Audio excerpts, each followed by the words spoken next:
मंद रोशनी में एक आदमी ध्यान से एक गुड़िया सिल रहा था। अगर वो इंसान का सिर ना होता तो ये एक दिल दहला देने वाला दृश्य होता।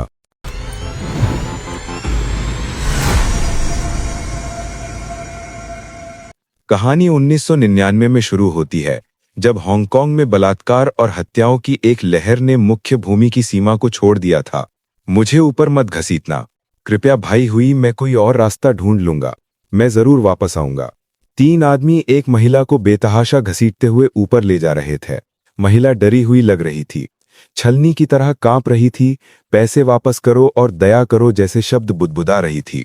उनके आकार दालान में गायब हो गए और तीसरी मंजिल पर एक घर से एक तीखी चीख सुनाई दी। 1 दर्जन दिन बाद आ फांग नाम की एक लड़की पुलिस स्टेशन में आई। उसे सपनों में एक बिना सिर वाली महिला भूत ने परेशान किया था। पुलिस को इस बात से डर लगा कि उसने भूत का नाम बिल्कुल सही पुकारा, फैन मिन यी।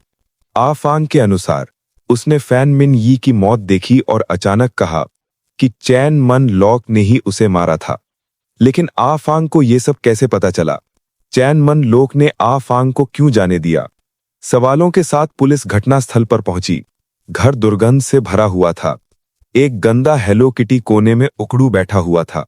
पुलिस अधिकारी ने गुड़िया को छड़ी से मारा और खून बहने लगा। गुड़िया को खोलने के बाद पुलिस को उसके अंदर एक मानव सिर मिला। ये फैन मिन यी थी जो कई दिनों से लापता थी। आ फांग के सुरागों के आधार पर पुलिस 3 संदिग्धों तक पहुंची, चैन मन लोक, लियांग वेई लुन और लियांग शेंगजू। उनकी गिरफ्तारी के साथ मामले की सच्चाई सामने आई। ये भयानक त्रासदी एक चोरी की वजह से हुई थी। 1997 में अपनी दादी का इलाज कराने आई लियांग वेईलुन ने चोरी करने का फैसला किया। उसका निशाना कोई आम इंसान नहीं, बल्कि चैन मन लोक नाम का एक गिरोह का सदस्य था।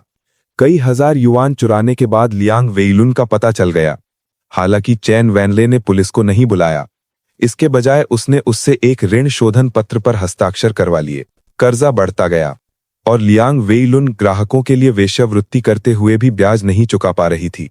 गर्भवती होने के बाद भी उसे भुगतान करने के लिए मजबूर किया गया। 2 साल बाद फैन मिन यी का पूरी तरह से बलात्कार किया गया, लेकिन वो अंततः बच नहीं पाई। यहीं से उसकी असहनीय स्थिति की शुरुआत हुई। चैन वैनले ने अपने साथियों लियांग शेंगजू और लियांग वेईलुन के साथ मिलकर फैन मिन यी को बेरहमी से प्रताड़ित किया और उसे उबलता तेल पीने के लिए मजबूर किया। अचानक तीसरी मंजिल का छोटा कमरा उसकी फांसी का एकमात्र स्थान बन गया। इसमें लियांग शेंगजू की प्रेमिका आ फांग भी शामिल थी। फैन मिन यी अंततः मर गई। उसके शरीर को छुपाने के लिए चैन वैनले ने उसके शरीर के टुकड़े कर दिए और उसका सिर एक हेलो किटी गुड़िया में सिल दिया। सौभाग्य से आ फांग इस मानसिक दबाव को सहन नहीं कर सकी और पुलिस के सामने आत्मसमर्पण कर दिया। आखिरकार सच्चाई सामने आ गई। उसके मन में चैन मन लोक और बाकी 3 राक्षसों को आजीवन कारावास की सजा सुनाई गई। फैन मिन यी का न्याय आखिरकार पूरा हुआ।